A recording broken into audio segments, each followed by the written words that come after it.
Going to go to their banks and find out that there's no money there. And if there's a real emergency today and you end up going to your bank tomorrow and the doors are locked, what are you going to do?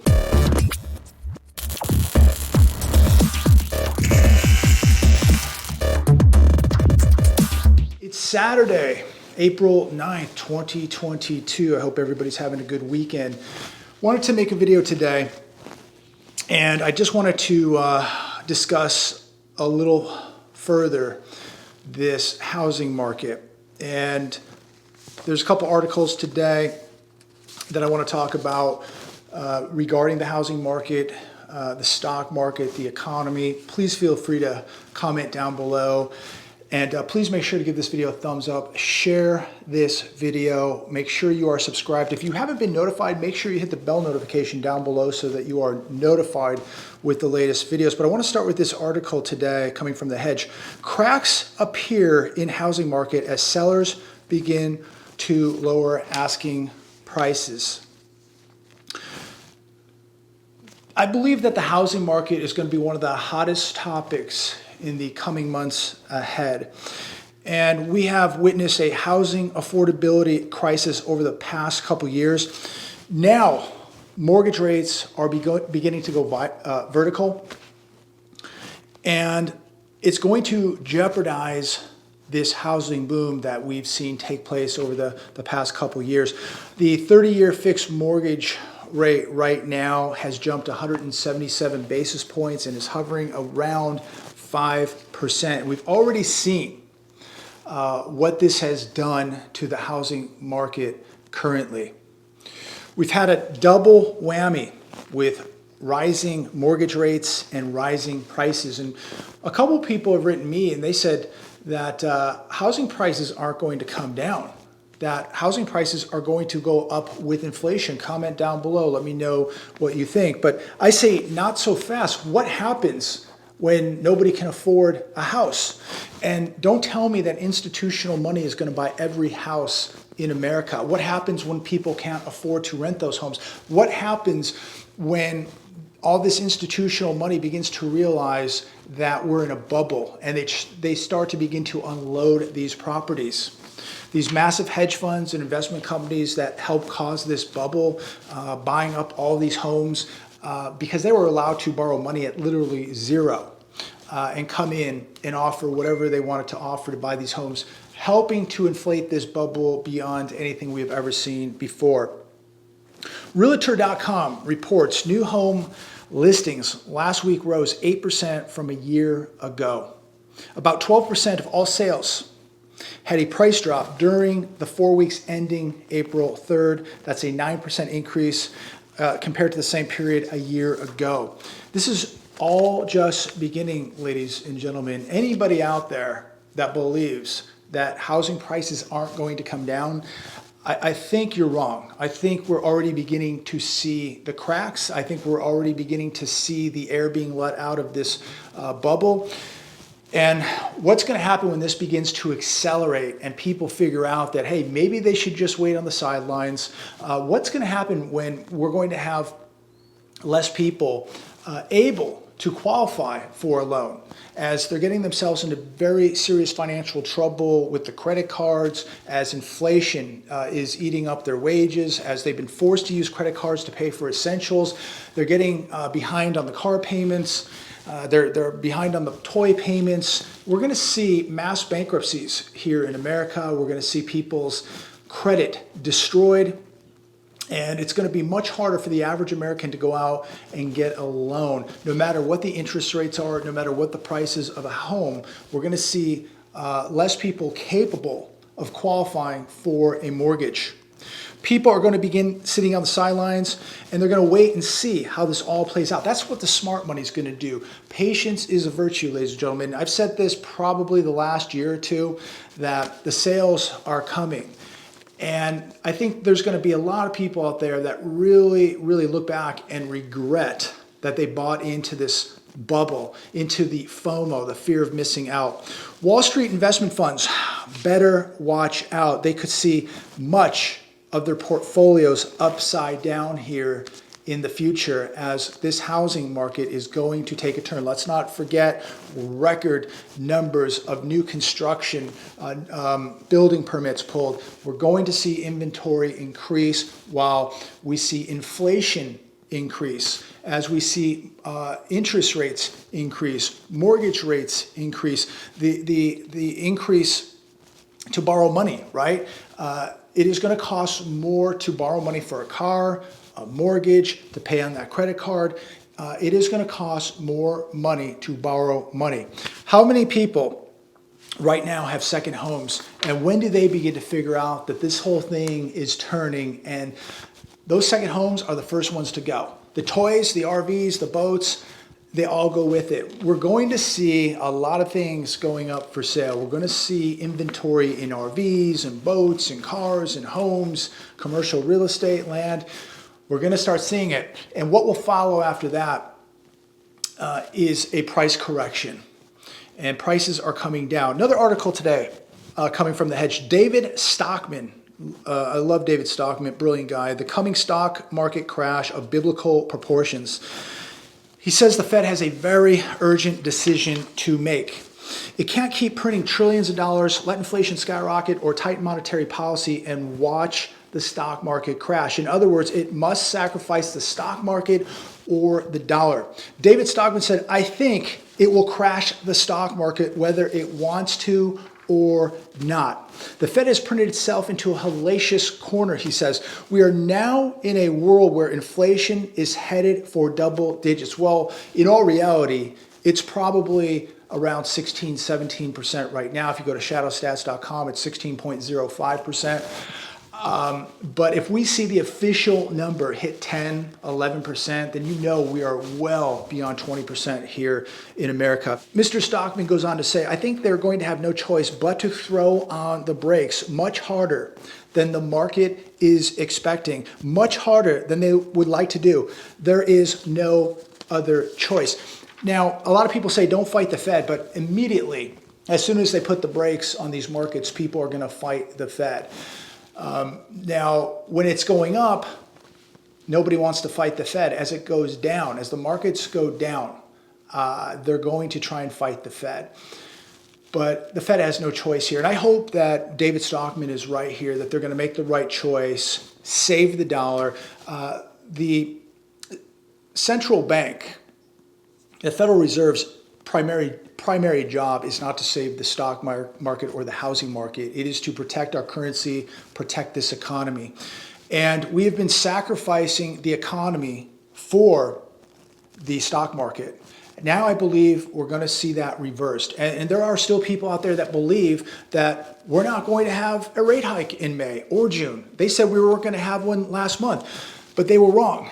And many people believe they will reverse course. I believe that we are going to see something a little bit different this time. Suppose the Fed raises rates aggressively in the months ahead, they asked Mr. Stockman. What are the chances they will capitulate and reverse course as soon as Wall Street begins screaming? Mr. Stockman said, that's what people expect this time, but don't think they're going to capitulate soon and easily, he says. We're going to have big problems with this debt load, he goes on. If you take public and private debt, that's $88 trillion, which is 377% of GDP. And ladies and gentlemen, that's not including unfunded liabilities, Medicare, Medicaid, pensions. The Fed raises rates, it will notch up the carrying costs and service costs enormously. This will create all kinds of dislocations in households. They will have to pay more for a mortgage and other debt. The Fed will have to raise interest rates 4 to 6% this year to slow down the economy and break the back of inflation.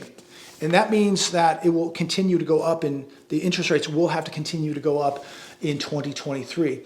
But you know, if you look at what the real inflation number is here, I believe they're going to have to go up higher than 4 to 6%, which I don't think they will do. It may slow inflation down a little bit, but it's not going to stop inflation. And this is why I'm a big believer in owning gold right now. because the inflation, I don't think, is going to be stopped anytime soon. I don't think that they're going to raise interest rates above the rate of inflation. First off, they can't even admit what the real inflation number is. We know it's 16+%, not 7.9 or 8%. Now, Mr. Stockman goes on with some words of advice, and he says the most important thing that you can do right now is stay out of the casino. Stay out of bonds. They are massively overvalued. The stock market, even more dangerous, he says. We are starting to move into the realization that reality is here, that we are heading into this realm of reality. If you have discretionary capital or savings, stay in cash. Even though you're losing ground against inflation, he says, at least you aren't losing principal, whereas bonds and stocks can lose 30, 40, 50, 60% of the value just in the next year alone. So very interesting there, and I think he's going to be spot on. I don't think, ladies and gentlemen, my opinion only, let me know yours, I don't think that the Fed is going to reverse course. And they could purposely destroy these markets, do it on purpose. We don't know. I don't know what Jerome Powell and the Fed is thinking right now. All I know is that they are very, very responsible for creating these bubbles in the bond market, in the stock market, in the housing market. They created these bubbles. And now they are going to have to do 180 here and burst these bubbles. And are they going to do this on purpose? Are they hoping for a smooth landing? Whatever the case may be, maybe the plan is just to smash the stock market down, break it. Who benefits? Well, I think anybody with assets, anybody with cash, anybody that has very, very, very small debt load, good credit, are going to be people that capitalize on this, especially if you have cash and assets. If you can get liquid quickly, there's going to be big sales to take advantage here very, very, well, I'm not going to say soon because we don't know. What is soon? A year from now, 6 months from now, 2 years from now? I don't know. But every day that we have to prepare to put the odds in our favor, to put a little bit more cash away, to get our debts paid down, to buy a little bit more gold, a little bit more silver, I think is going to do nothing but put the odds in your favor that when the sales do come, well, you can sell that gold for currency, maybe even trade it for another asset at that time. But things are going to be on sale. I think gold and silver are doing nothing but going up. You may be losing purchasing power in the dollar, but like Mr. Stockman said, if things go down 30, 40, 50, 60, even 70, 80%, those dollars are still going to have purchasing power. They're going to buy cheap stocks, cheap bonds. They're going to buy cheap real estate. Those dollars will still buy you something. The dollar still has value until it doesn't. And there's no doubt that I believe that the dollar is on borrowed time, that we're going to see a new currency down the road. But that could be years from now. Is it 2 years, 5 years, 10 years? I don't know. But as of right now, for me personally, it's gold, silver, and cash. And I'm acquiring absolutely zero debt. If you've got to finance something, don't buy it unless you can pay cash. Do not acquire debt right now. It is just a terrible time to be acquiring debt. Wolfstreet.com, used vehicle prices finally dropped, but won't plunge all the way back to earth in this crazy environment. A good article, if you get a chance, check it out, Wolfstreet.com. My buddy Richard last night, he was traveling through Oklahoma and he was driving by the car dealers. He says the dealerships were stacked with cars. And I just drove by an RV consignment lot yesterday, and I have never seen so many RVs on the lot. And there's a couple RV dealerships off of I-10 here. They looked very stacked. I saw some other RV and fifth wheeler dealerships in Riverside a couple weeks ago, stacked with RVs, fifth wheelers, trailers. So what is happening in that industry? I believe that we're going to see more cars coming to the dealerships. And once these chips arrive and they can get these cars out of Detroit and from other assembly lines across America to the dealerships, we're going to see a flood in inventory. But where will the buyers come from as people now are dependent on credit cards, as their credit's being destroyed, as their cars are being repoed right now, as we have so many people behind on rent? How are people going to buy these cars? Prices must come down. The market is going to dictate how this all plays out, ladies and gentlemen. And when you have fewer buyers and massive amounts of inventory, only one thing can happen. The price of that asset must come down. The number of used vehicles sold by dealers in March fell by 15% from March of last year. That's a pretty substantial number. People have gotten tax refunds already as I make this video. 1.7% more refunds right now today than compared to last year. The average amount of those refunds is up 11.5%. But guess what? They're not out buying used cars. So that is telling us something. And I think that we're going to see sales in new and used cars continue to go down. People are going to wise up here. They're going to sit on the sidelines, and they know that the less people that are able or willing to buy cars or houses is going to persuade these markets to correct, that prices in housing and vehicles must come down. And I want to finish with this last article. Finland hit with cyber attacks, airspace breached. This was on Bloomberg today and all over the internet. But airspace, government websites, multiple other types of websites hit in Finland. And I bring this up because we are very vulnerable here. Our grid is very vulnerable here. Our financial institutions very vulnerable to cyber attacks. And you have to ask yourself, how safe is your money on a computer screen? How safe is your money in a bank? Everything is controlled now electronically, digitally, on a computer. And if you cannot access that service, if the internet goes down, what happens? You go to the ATM, it's shut down, the bank doors are locked. In fact, my buddy Richard, who was in Oklahoma last night, told me he couldn't cash a check at his bank for, I think it was $20,000 or $25,000. They had to order the money. No shock, no surprise. We've been talking about this for over a year. You're lucky if you can get $5,000 cash out of your bank right now. They do not carry a lot of cash. So just imagine if there was some type of run on the banks. Who would get their money? If right now you can't even walk in and get $25,000, cash a check for $25,000, how many people would it take before the bank just goes, we have absolutely zero money and we're gonna have to order it, but it might take 2 weeks. Get in line. Scary, scary stuff that your money is not sitting in your bank. It's sitting on a computer, digits on a screen, and if anything happens to that system, it goes black. There's zero, nothing. Try calling somebody at one of these banks to get your money. Good luck. And people continue to write me, permanent bank closure at their local bank, or their bank was closed today, or their bank was closed for 2 or 3 days and went to the ATM, it's been shut down for 3 days.